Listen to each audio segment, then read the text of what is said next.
History Docs. Tecnología que puede destruirnos. Tecnología que puede salvarnos. Es el Armagedón o la salvación. Desde la pesadilla nuclear a una invasión de nanobots. Desde el calentamiento global a la energía limpia e interminable. Ahora, tecnología para el día del juicio final en Maravillas Modernas.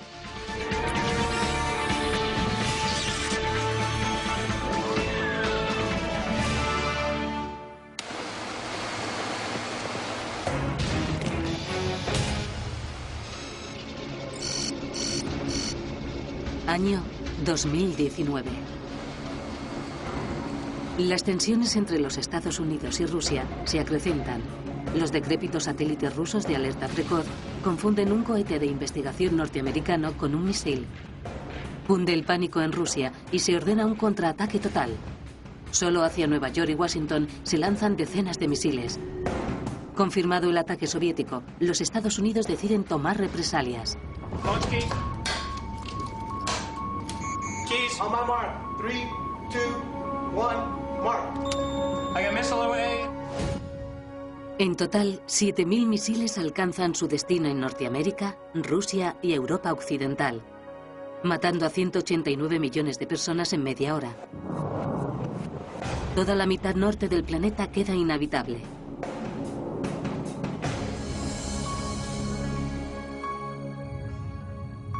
La vista desde aquí arriba siempre es un bello recordatorio de lo frágil y única que es la vida en el universo. Y el hecho de que podamos disfrutar de esa ventaja es testimonio de algo más. Del increíble nivel de progreso tecnológico que los humanos hemos alcanzado en muy poco tiempo. Hay un lado oscuro en la historia del progreso, ya que hemos alcanzado un punto en la historia de la humanidad en que, como especie, poseemos tecnología que podría destruirnos.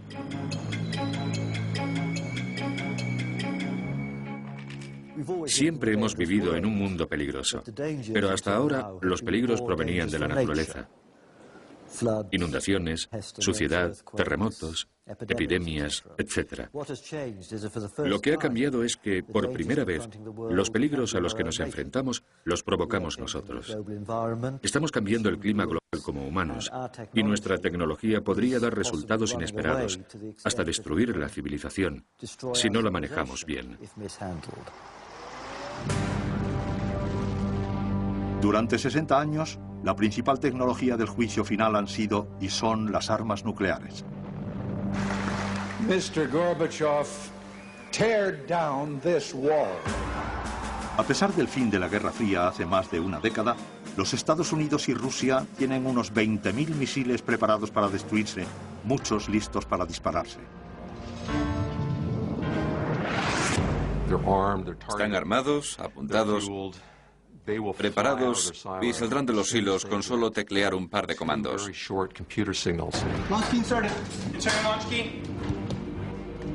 La magnitud de la amenaza surge de una realidad inmutable. El tremendo poder destructivo de una bomba nuclear. Cuando una bomba nuclear explota, libera unas cantidades de energía increíbles en apenas décimas de nanosegundos.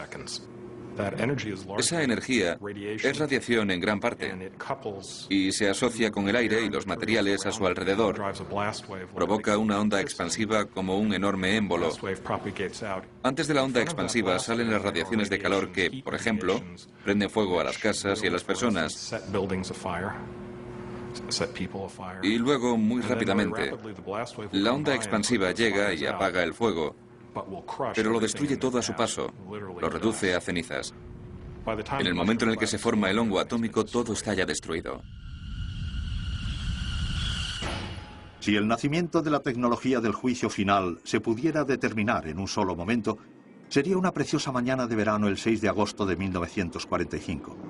Para la ciudad de Hiroshima y para Nagasaki, 3 días después fue el día del juicio final. Las bombas que tiraron sobre Japón eran armas nucleares para ser usadas contra la humanidad. Ambas bombas eran aparatos de fisión. La reacción en cadena en el núcleo de una bomba de fisión se da con la ruptura de elementos altamente inestables, el uranio 235 o el plutonio 239.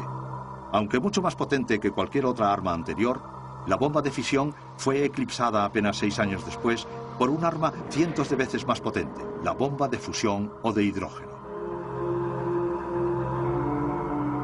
La bomba de hidrógeno, también llamada bomba termonuclear, usa una explosión de fisión primaria para desencadenar una segunda explosión de fusión. En la explosión de fusión, el deuterio y el tritio, formas inestables del hidrógeno, se funden convirtiéndose en helio y liberando neutrones en la reacción en cadena. Desde que comenzara la Guerra Fría, el Boletín de Científicos Atómicos ha marcado los movimientos hacia o lejos de la aniquilación nuclear, moviendo las manecillas del llamado reloj del juicio final más cerca o más lejos de la medianoche.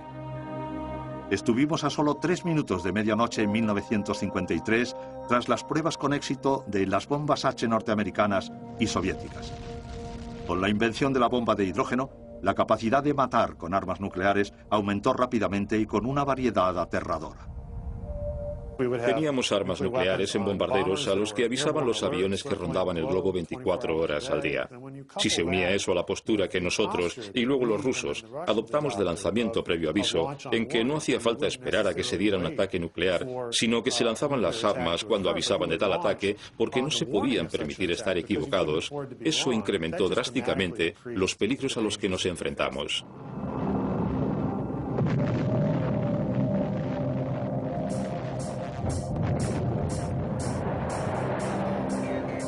La introducción del misil balístico intercontinental, o MBI, fue un momento decisivo. Un MBI es un cohete entre 10 y 30 metros de largo, lleno de combustible líquido o sólido. Una vez lanzado al espacio, puede volar a 20 veces la velocidad del sonido. Un sistema de guía inercial por satélite o radio le lleva hasta el objetivo, y el vehículo de reentrada cae en picado a la Tierra. Después de los MEBIs, llegaron los bombarderos nucleares supersónicos y submarinos que transportaban hasta 200 cabezas, acechando en las costas del enemigo y capaces de alcanzar ciudades en unos 5 o 7 minutos. Después llegaron los MIRVs o vehículos de reentrada múltiple e independiente, misiles con hasta 10 cabezas de 300 kilotones y pequeños misiles de crucero nucleares que se podían disparar desde barcos o aviones. Teníamos cargas de profundidad nucleares, misiles aire-aire, misiles tierra-aire, minas antipersona, cualquier cosa en la que se pudiera meter una bomba nuclear. Entre 1949 y 1990, los soviéticos construyeron 55.000 bombas nucleares. En el mismo tiempo, los Estados Unidos construyeron 70.000. Con el fin de la Guerra Fría, en 1991, el reloj del juicio final volvió a las 12 menos 17 minutos, pero en 2004 se puso a las 12 menos 7 minutos, exactamente donde estaba en 1947, cuando todo empezó. Las deterioradas redes de detección precoz rusas y la naturaleza de sus mandos nucleares figuran entre las razones por las que hay un alto riesgo de llegar al día del juicio final.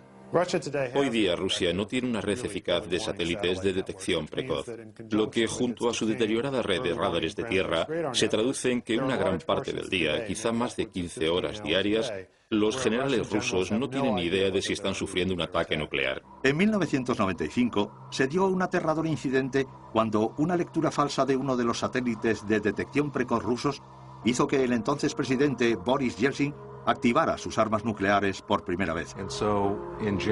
En enero de 1995, el pacífico lanzamiento de un cohete noruego hacia el Polo Norte desencadenó una de las falsas alarmas más serias de la historia nuclear rusa, haciendo que por primera vez, que yo sepa, un presidente tanto de Estados Unidos como de Rusia tuviera que tomar una decisión nuclear de urgencia.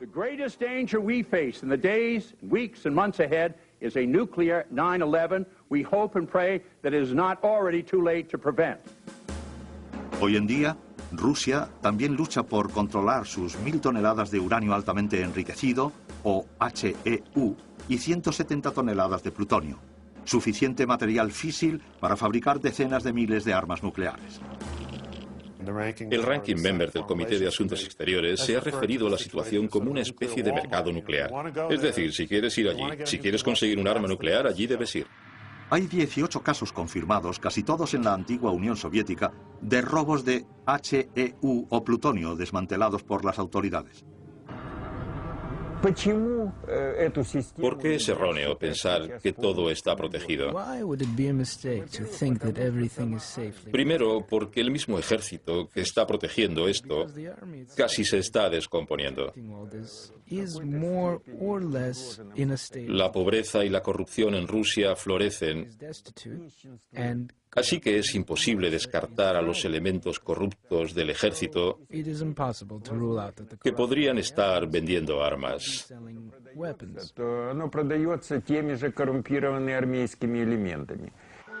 Mientras tanto, cada vez que una nación entra en el juego, el riesgo de guerra o terrorismo nuclear se dispara. Así como la situación política cambió varias veces durante el siglo XX, también puede hacerlo en el XXI.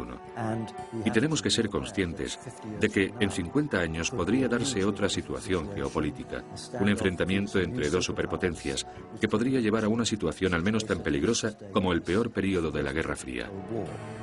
El reloj que veis detrás de mí está en marcha y, por desgracia, creo que es cuestión de tiempo el que se usen esas armas si no hacemos por controlarlas.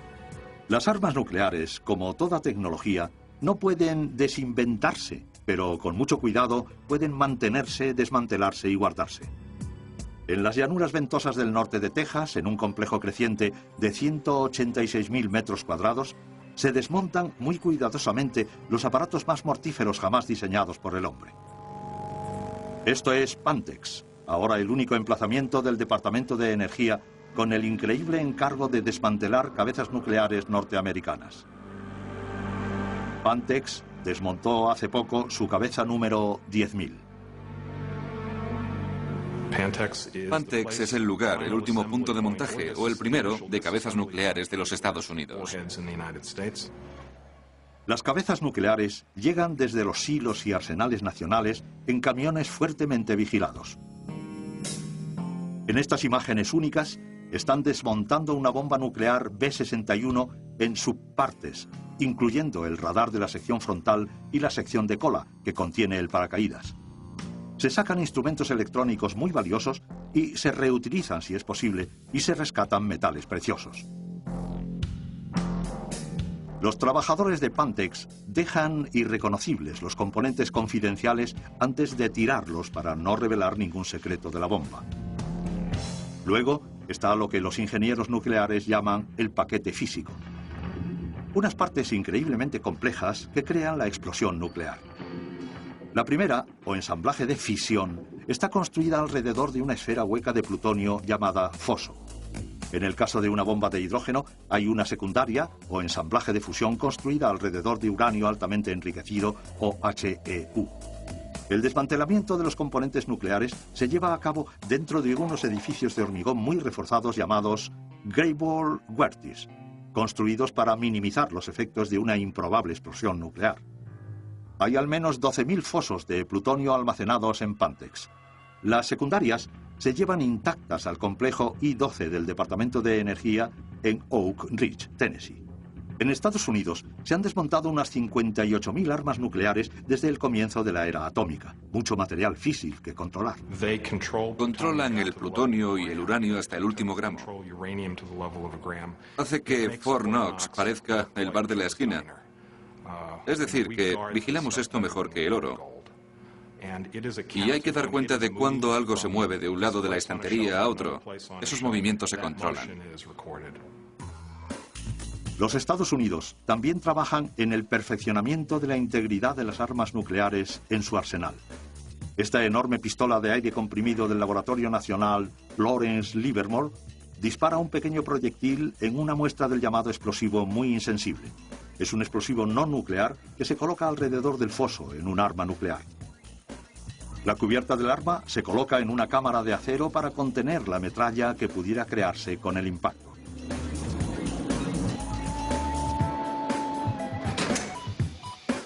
Cuando la pistola de aire comprimido se activa, se dispara el proyectil en el explosivo insensible a 29.000 kilómetros por hora.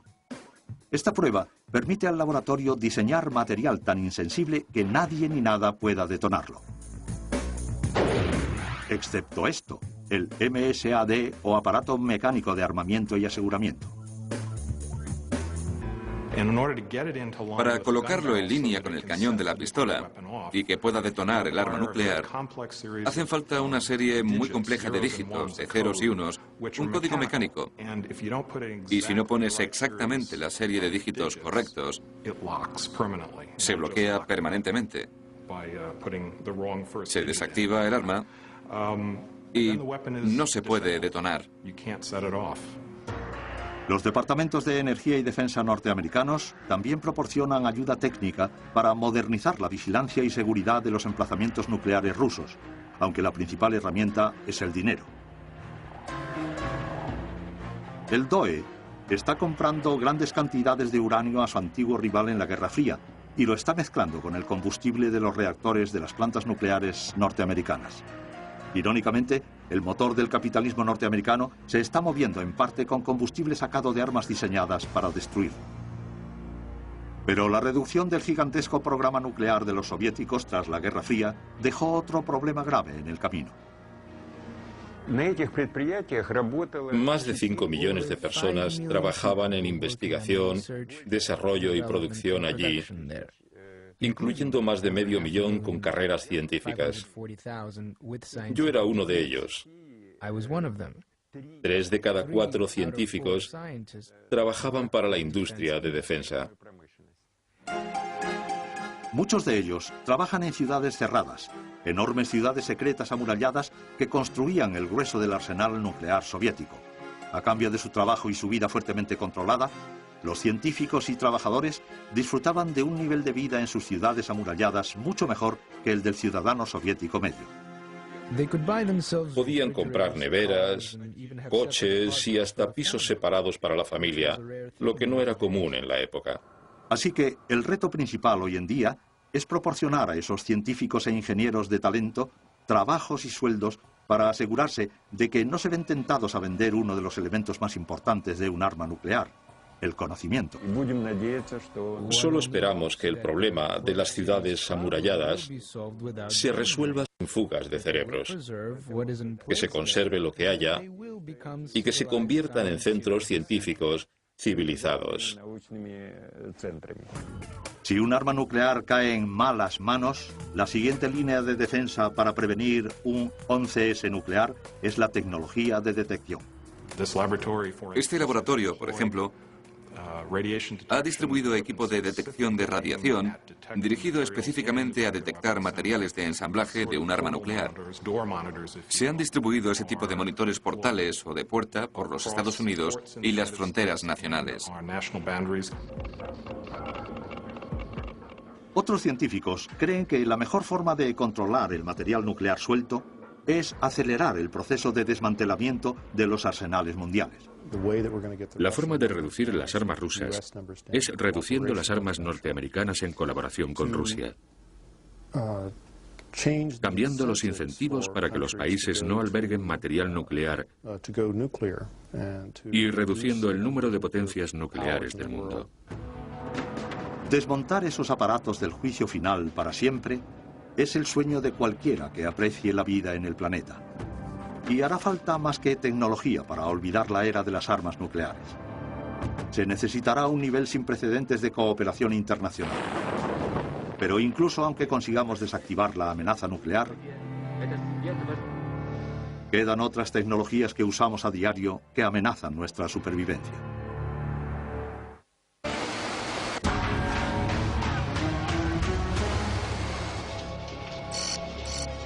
Bienvenidos al año 2034.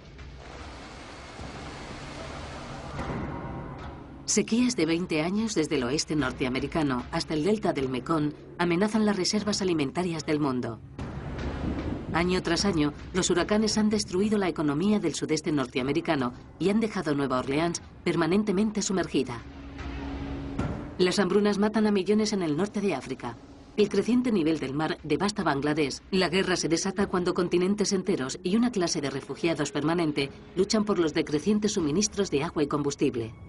Una horrible visión, pero bastante posible, hasta la naturaleza y el alcance de uno de los mayores problemas del siglo XXI, el calentamiento global.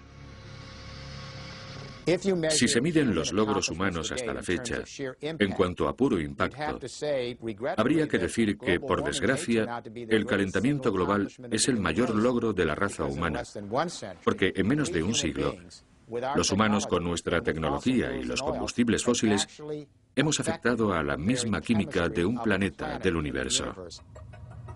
Los gases de efecto invernadero surgen de una serie de fuentes, incluyendo la deforestación.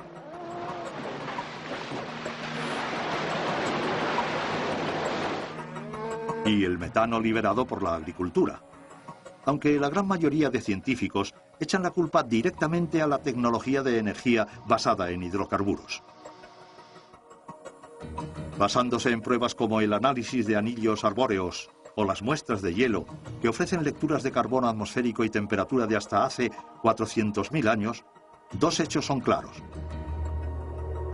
La temperatura de la Tierra está subiendo a la mayor velocidad registrada en 15.000 años y hay más dióxido de carbono en la atmósfera de lo que ha habido en 45 millones de años.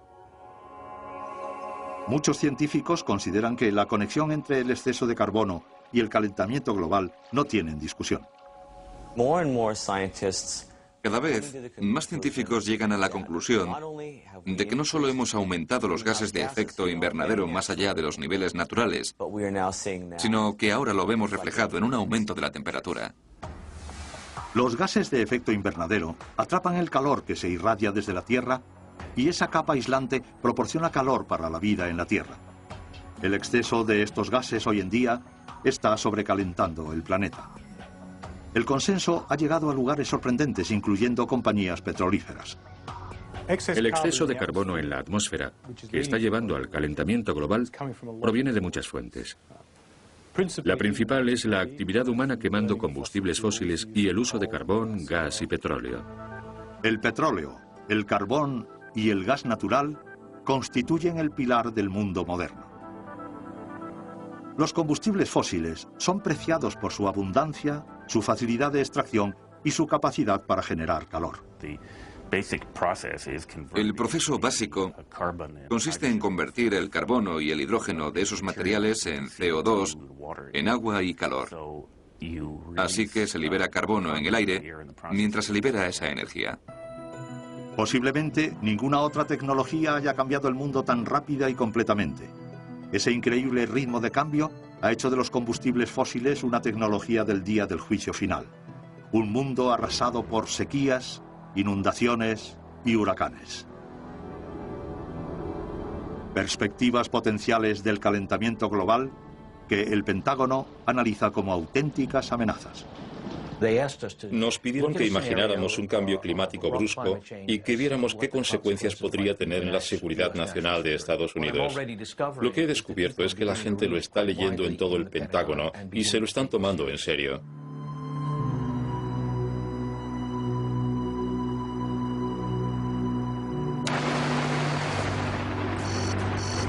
Estamos en 2043.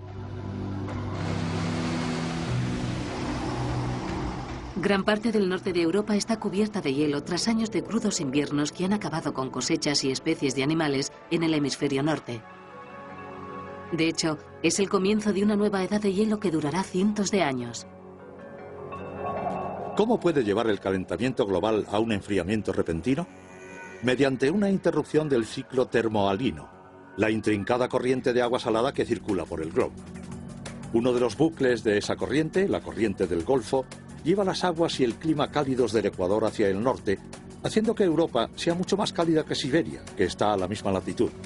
La evaporación constante hace que la superficie sea más salada y densa mientras va hacia el norte, hasta que se vuelve a hundir en los mares de Islandia y vuelve al Ecuador. Pero el hielo polar se está derritiendo y podría interrumpir el ciclo diluyendo la corriente del Golfo con agua dulce. Si perdiera densidad y no se hundiera en el norte, la corriente del Golfo podría detenerse, haciendo que Europa entrase rápidamente en una nueva edad de hielo. Llevamos viendo desde 1980 un rápido calentamiento de la atmósfera, un derretimiento rápido y el enfriamiento del Atlántico Norte. Así que estamos recibiendo señales que indican lo que llevará al colapso de la corriente del Golfo. Y si se interrumpe ese flujo de agua cálida hacia Europa, significará que Europa se empezará a parecer a Canadá. Más allá del calentamiento global y hasta de una nueva edad del hielo, hay una tercera perspectiva del día del juicio final que nos podría traer nuestro hábito a los combustibles fósiles: el final del petróleo. En algún momento del próximo medio siglo vamos a empezar a quedarnos sin petróleo. Los pesimistas dicen 15 años y los optimistas 40, así que ese es el límite. ¿Llegaremos al final entre el 2010 y el 2020, como dicen los pesimistas, o terminaremos con la producción petrolífera entre 2030 y 2040? Entonces me di cuenta un día que no hay casi diferencia. Están discutiendo por 20 años. Pasarán varias décadas, quizás un siglo, hasta que el mundo realmente se quede sin petróleo. Pero será más difícil conseguir petróleo barato cuando nos acerquemos a lo que los geólogos llaman apogeo de producción y se haya instruido la mitad del petróleo recuperable del mundo. En ese momento, según la teoría, el precio del petróleo se disparará cuando nos demos cuenta de la escasez.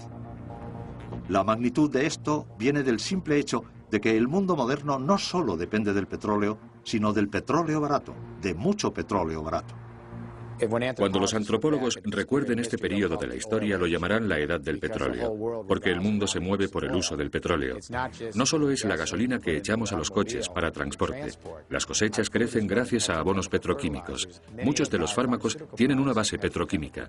El material de empaquetamiento, el plástico, todo es petroquímico. El transporte, la energía, el calor, la luz. Dependemos del petróleo en todos los aspectos de la vida.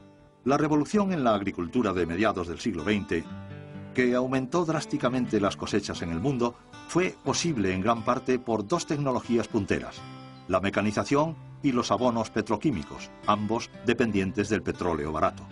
Hoy en día, los alimentos de gran parte de los 6.000 millones de personas dependen de esa ecuación.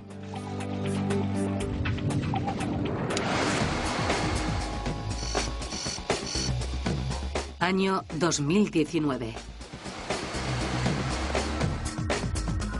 El precio del barril de petróleo es de $425. Se asienta una depresión global. Gran parte del mundo en desarrollo se tambaleará entre el colapso económico y los desastres naturales relacionados con el calentamiento global. Los países que simplemente no se pueden permitir una fuente de energía a tal precio tendrán muchas desventajas. Así que habrá una separación entre los que tengan y los que no, hasta el punto de que será peor que ahora. El resultado serán los conflictos. Hoy en día, la economía petrolífera ya está sometida a la ley de rendimientos decrecientes. El gobierno de los Estados Unidos destina más dinero a mantener presencia militar en el Golfo Pérsico que en el valor neto del petróleo que obtiene de allí. Y eso era antes de la guerra. Hablamos de $200.000 millones más. Si el final de la era del petróleo significa un juicio final potencial, también representa un momento histórico para la tecnología energética. Los avances en las energías renovables pueden apuntar hacia un futuro mejor. Los combustibles fósiles, además de calentar el planeta, comparten un problema mayor a largo plazo. Son finitos. Hasta nuestras enormes reservas de carbón se acabarán en las próximas generaciones. Los expertos en energía miran más de lo finito a lo infinito. Algunos van directamente a la fuente. La energía solar o fotovoltaica es útil convirtiendo la luz, los fotones, en una corriente eléctrica o voltaica. La silicona, un material semiconductor, es el principal componente de una célula fotovoltaica. Cuando la luz llega a la silicona, se liberan los electrones. Trazas minúsculas de fósforo y boro se añaden a la silicona. La diferencia en la estructura atómica de estos elementos permite un flujo de electrones que forma la corriente eléctrica, que es conducida por una placa de metal. Se pone una cubierta antirreflectante a las células para optimizar la absorción de la luz. Hay tanto desarrollo tecnológico tan rápido que se alcanza un punto crítico en que se obtiene el doble de información por la mitad de precio cada 18 meses. Eso ocurre con la energía eólica, la solar y otras renovables. Hace poco se ha dado un enorme salto de este tipo con la ayuda de la nanoingeniería.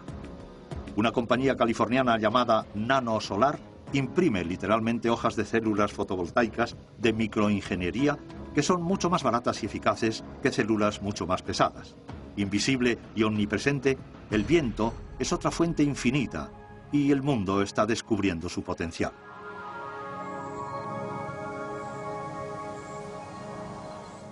Si consideras los Estados Unidos desde Dakota hasta Texas, hay potencia eólica para suministrar energía a todo el país. Hay suficiente energía en el viento en todo el mundo, en tierra, en lugares donde el viento tiene suficiente velocidad para producir toda la energía, no solo eléctrica, sino toda la energía multiplicada por 10. La energía eólica es una tecnología excelente y no solo porque no emite dióxido de carbono, sino porque tiene el coste más factible de las renovables. De hecho, el precio de esta energía, entre 3 y 4 céntimos por kilovatio hora, ya es comparable al de un nuevo carbón o gas natural. Una clave para la energía eólica es la localización de vientos de alta velocidad en montañas, llanuras y en la costa, aunque dentro de esta dinamo de alta tecnología se encuentra un diseño aparentemente simple. La zona de barrido o el diámetro de las palas determina cuánta energía extrae la turbina del aire. Estas, hoy en día, son enormes estructuras compuestas de fibra de vidrio, parecidas a lo que se usa en los barcos grandes, que es lo que captura el viento. Las partes de eso también son bastante complejas en cada pala, porque no solo gira, sino que entra y sale del viento para poder manejar parte de las corrientes de aire y los distintos tipos, las condiciones de poco viento, las de mucho viento, y optimiza las corrientes en la dinámica. El enorme potencial de la energía eólica no ha escapado a la atención de General Electric. Aquí, cerca de la costa irlandesa, se ha asociado con una compañía irlandesa llamada Airtricity para construir una granja eólica compuesta por nuevas megaturbinas gigantes. Desde la base de la torre de acero tubular a la punta de la pala, las turbinas tienen más altura que un edificio de 30 pisos. Tiene que afianzarlas en el lecho marino con un martillo hidráulico. Las turbinas que vemos detrás de nosotros tienen 3,6 megavatios, lo que significa que son capaces de suministrar electricidad a unas 3.000 viviendas. Dinamarca ya obtiene el 25% de su electricidad de la energía eólica. Con España y Alemania, siguiéndola de cerca, en el 2050, Europa espera poder obtener la mitad de su energía del viento. Hay otras tecnologías audaces que ayudarán a reducir nuestra dependencia de los combustibles fósiles, incluyendo coches híbridos más eficaces, energía mareomotriz o energía geotérmica. Generar electricidad sin hidrocarburos será una tarea titánica. Almacenar la energía para una red fiable y usarla para abastecer millones de vehículos presenta un reto mayor. Bueno, hay una alternativa, el hidrógeno. Es el elemento básico del universo. Es lo que tienen las estrellas. Es el elemento más ligero que existe. Es omnipresente. Y cuando se quema hidrógeno, solo se obtienen dos subproductos, agua pura y calor. También se puede quemar mucha rueda, como demuestra el BMW H2R impulsado solo por hidrógeno. Ya llamó la atención en el año 2004 cuando alcanzó una velocidad de 302 kilómetros por hora.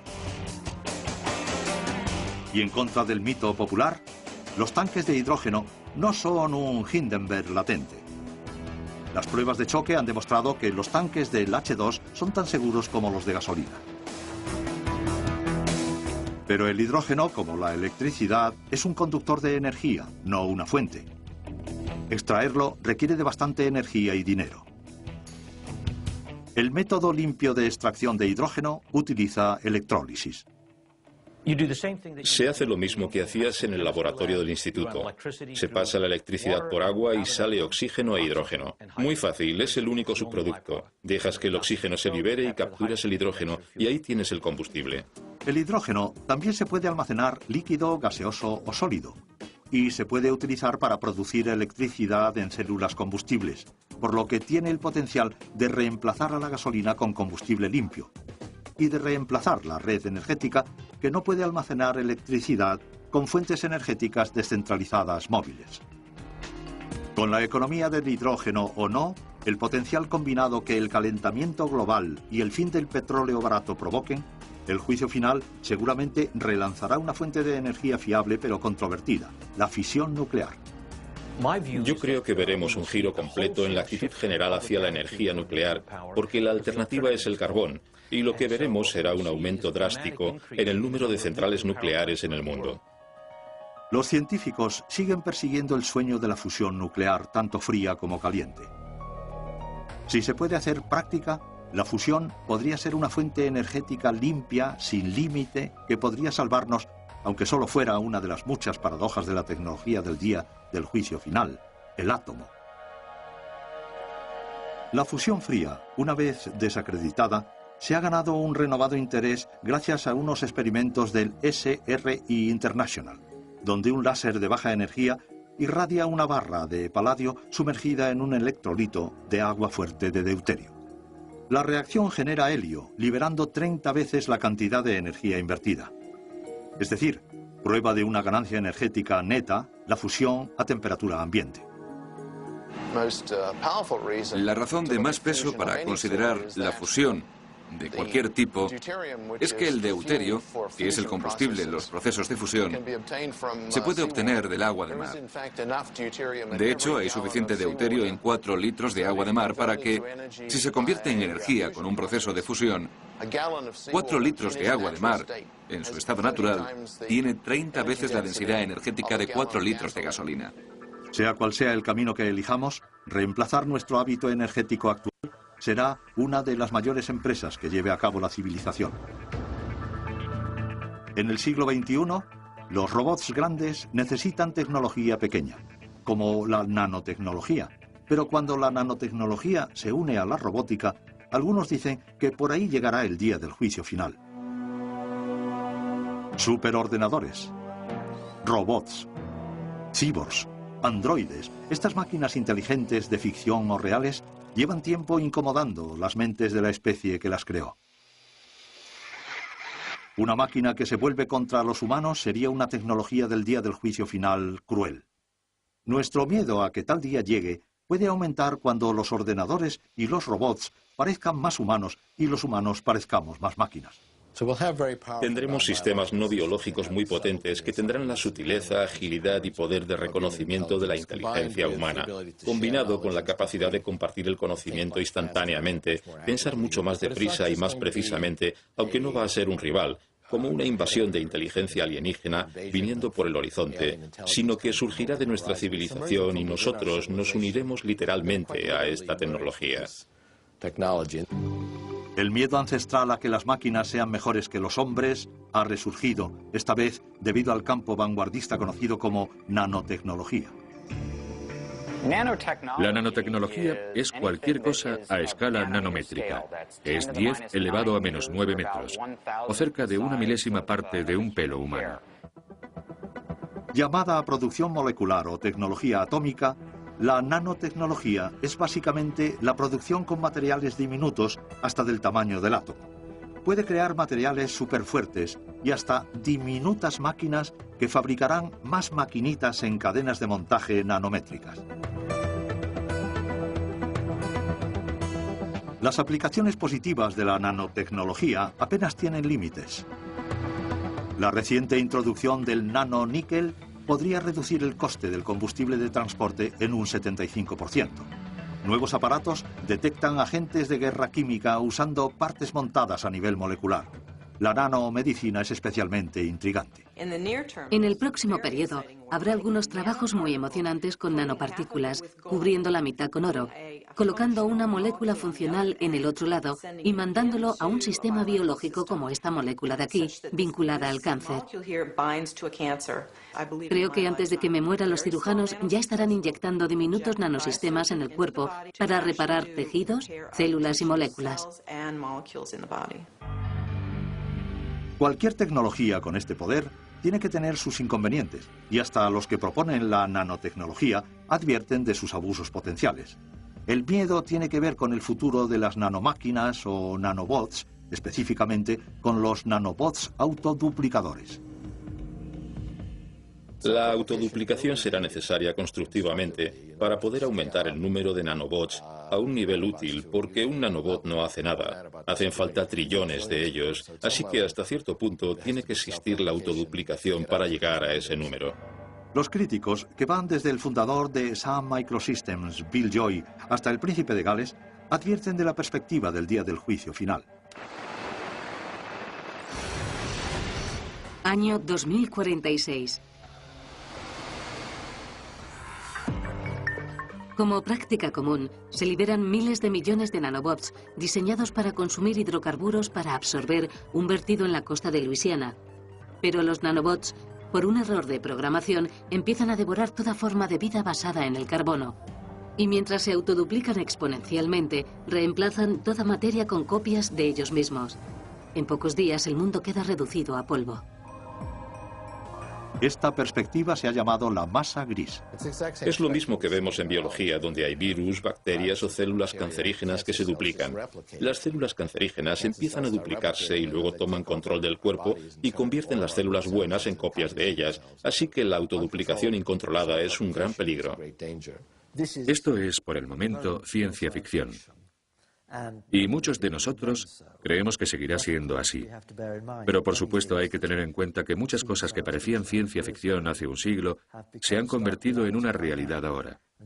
Así que las posibilidades de que la nanotecnología tenga consecuencias no planeadas es algo que todos aquellos involucrados en esa tecnología deberían tener en cuenta, creo yo. Esto podría ser especialmente relevante si la nanotecnología sigue uniéndose a la mente y el cuerpo humanos, lo que muchos expertos en el campo quisieran promover. En última instancia, tendremos un mundo en que habrá billones o trillones de nanobots. Estarán en nuestros cuerpos, curándonos, estarán en la naturaleza, manteniéndola sana, y estarán manejando software, y realmente se tratará de quién controla ese software. Una cosa está clara. En el siglo XXI, lo pequeño será grande. La ciencia computacional, la biología, la genética y la robótica están empezando a converger a nivel nanométrico. Hará falta un esfuerzo considerable para asegurarnos de que la tecnología pequeña no se convierte en un problema grande. Creo sinceramente que esto supondrá la próxima revolución industrial. Esto será un cambio enorme para nuestra especie, en cuanto a lo que podremos hacer de forma positiva, aunque cause algunos problemas. Como con toda la tecnología, es un arma de dos filos. La fuente de energía que creó el mundo moderno podría poner en peligro nuestra civilización. El arma más mortífera jamás inventada podría darnos la clave para una fuente energética sin límites. Las tecnologías futuras más emocionantes son también las menos predecibles. Lo que estamos viendo en este siglo son nuevas tecnologías que suponen grandes riesgos y grandes oportunidades.